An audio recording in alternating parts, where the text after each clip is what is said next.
next discussion, go for 20 minutes, we should be able to finish this. PE, pulmonary embolus. Okay, hopefully you won't ever see it. Unfortunately, you do see it more often than not. A lot of people don't recognize it if they're not properly trained.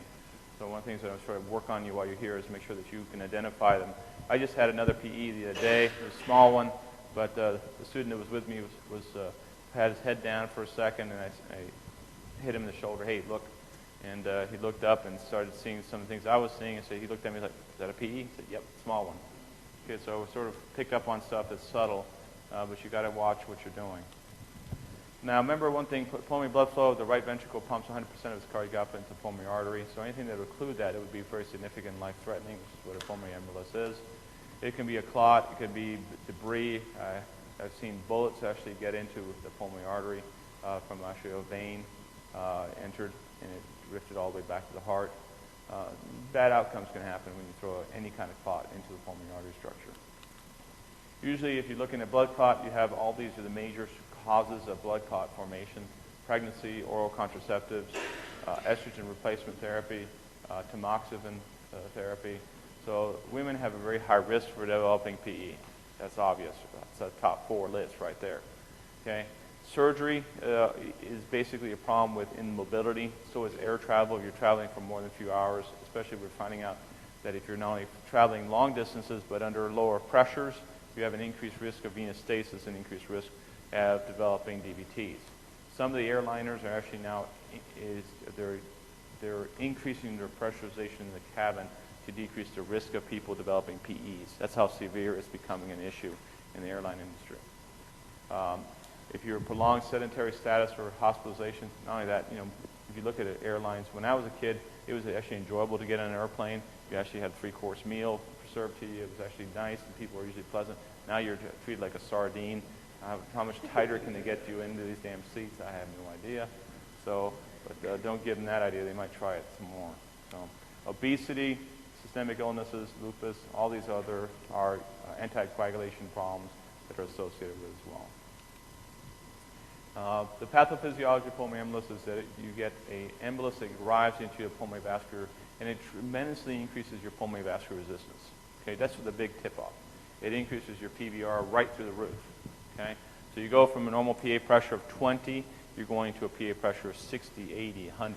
Okay, and the right ventricle is not made to do that, not made to tolerate that. So RV failure occurs very quickly. The other thing that happens is when you occlude the pulmonary vascular resistance like that, you cause an acute amount of alveolar dead space.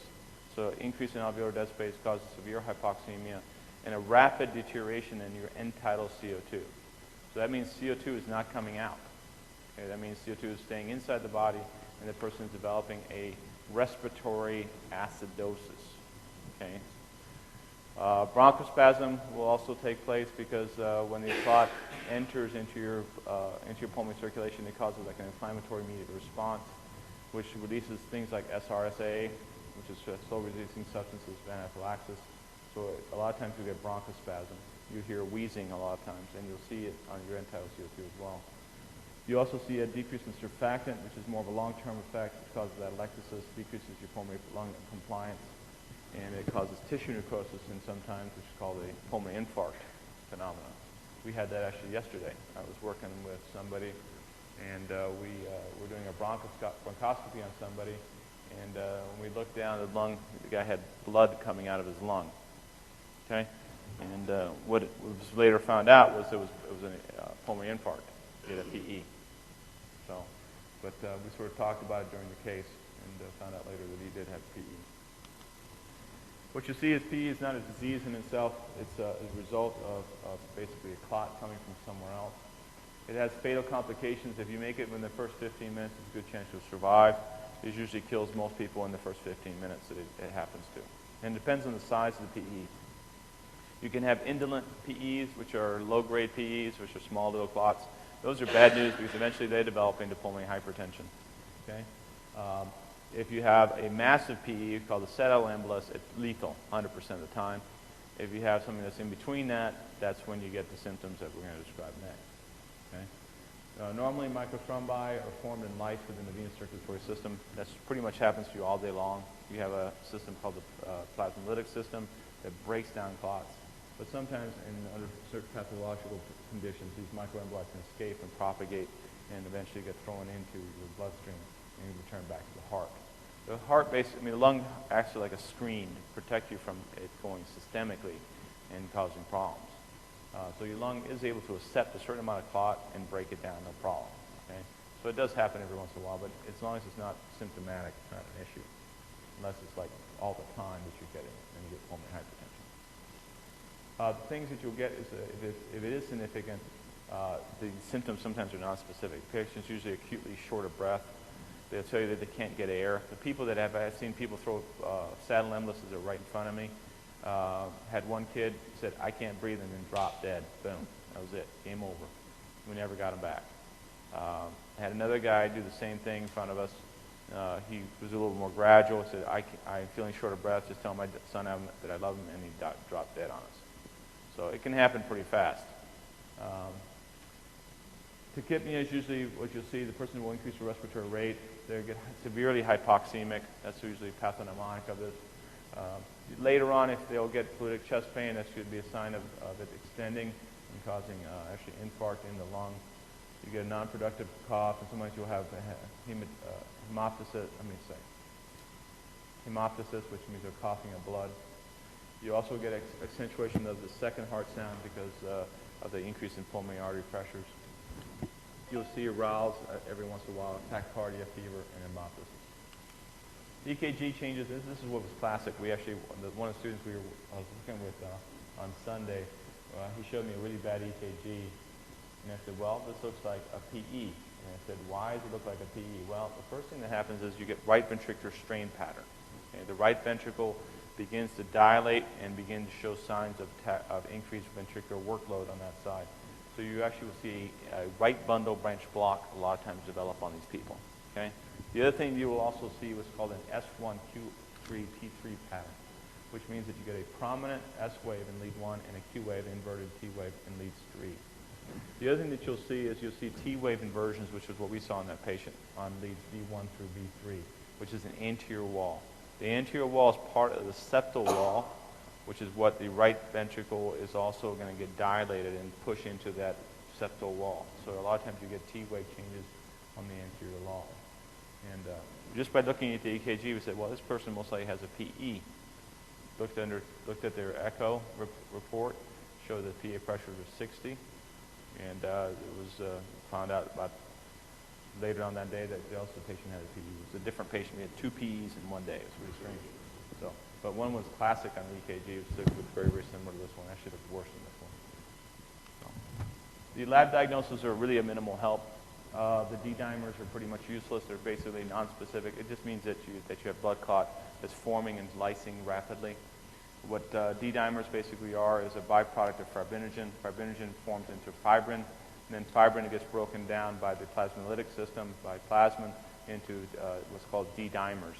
The D-dimers is what we test under a blood test. One of the things that they were trying to do for a while, and I think they're still trying in some countries, is they're taking the D-dimer test when they don't have rapid CTs like we do to try to make sure that they identify treatment. And what they're doing with the D-dimers, if they don't have anything negative, then they don't do anything.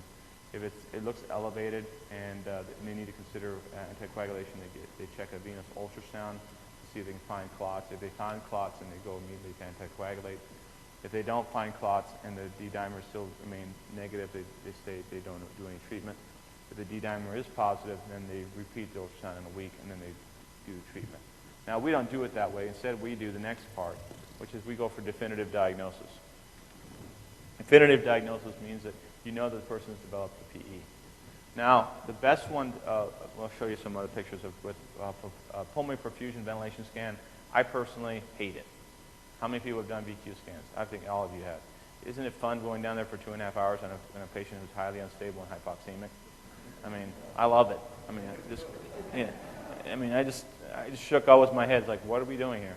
So instead, some people would recommend pulmonary angiograms. Angiograms have an 8 to 10% mortality rate, and if you dislodge or you make the thrombus get worse when you're doing the angiogram, which I've seen happen, then that's not a good outcome.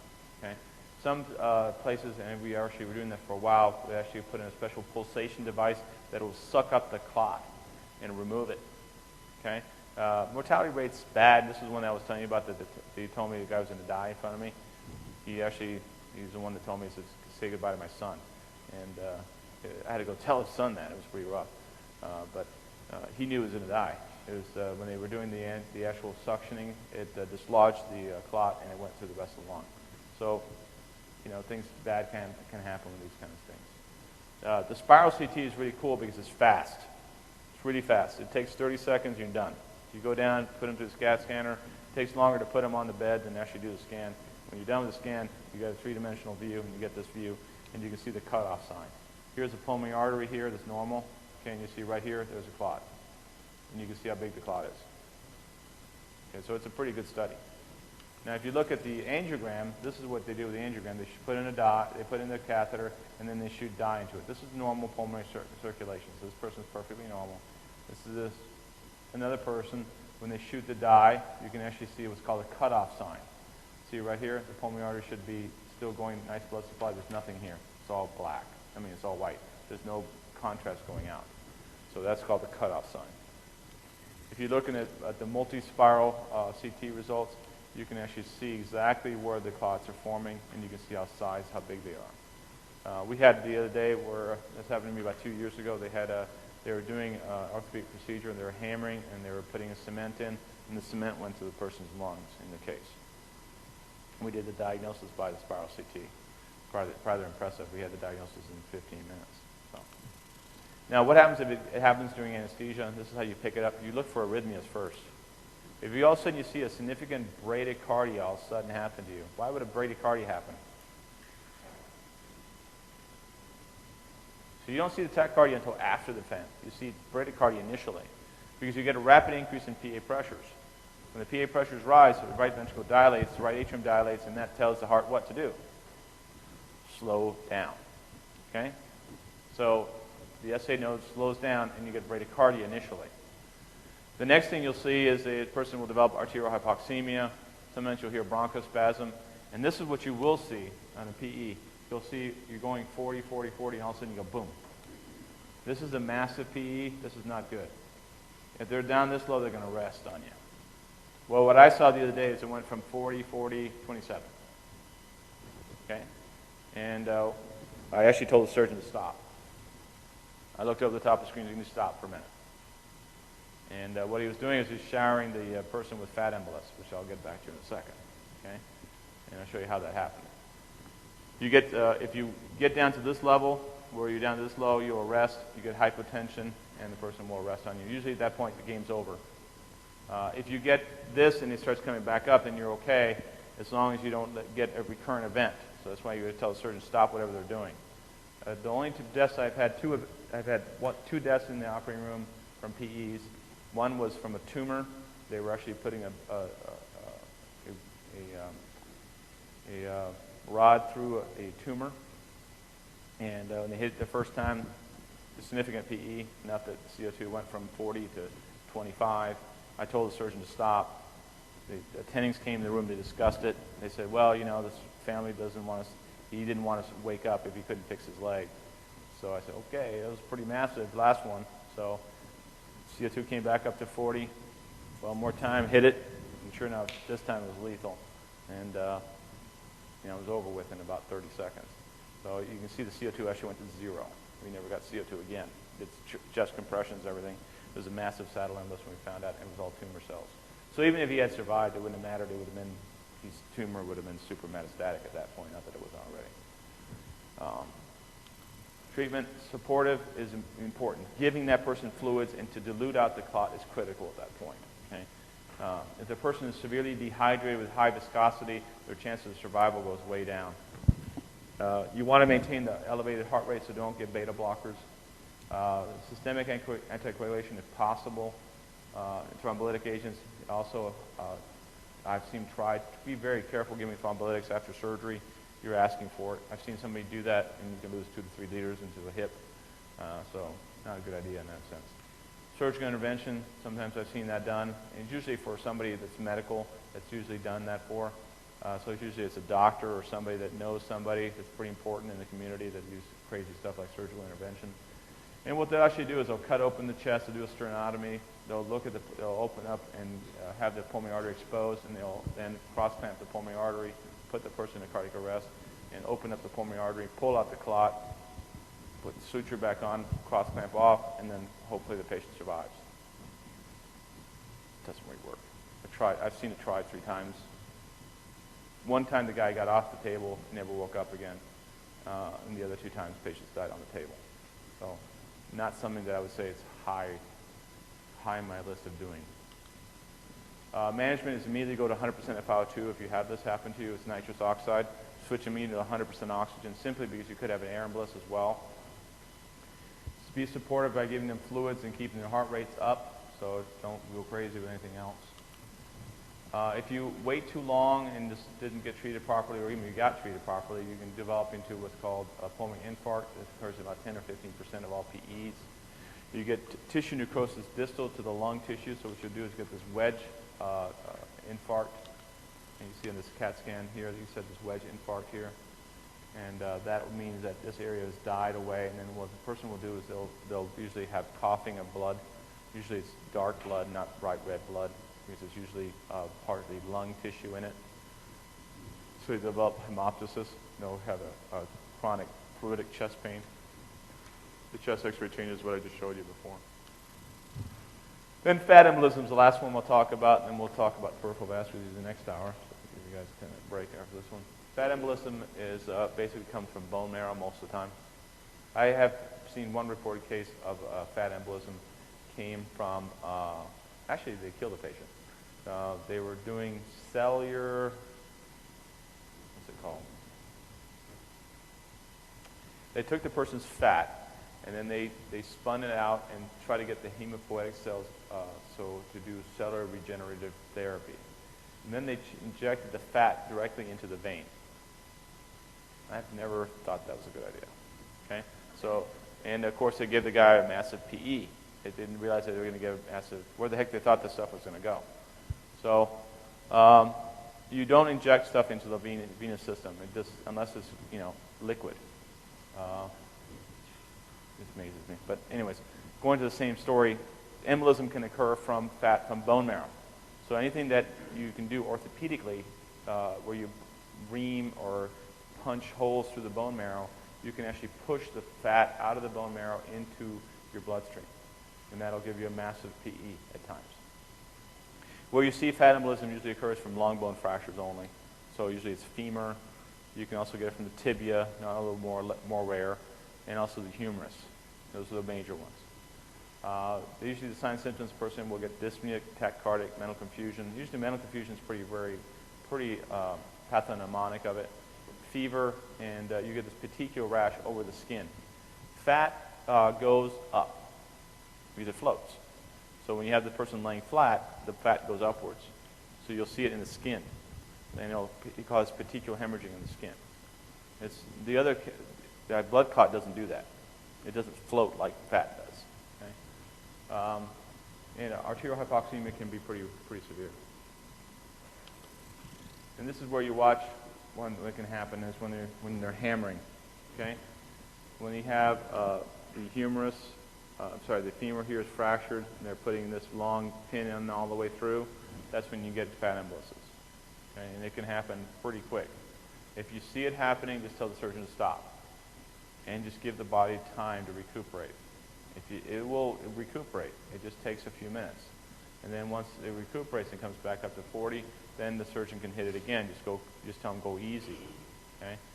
And they'll listen to you when they hear a fat embolus. They'll hear it. They know what will happen if they don't, which is they don't like doing CPR. Okay, so these are the kind of things you can see. These are different pins. I just want to give you an idea. So watch when hammering. The other thing that I watch for is for when they put cement in. When they put cement into the femur, and then they jam it with pressure.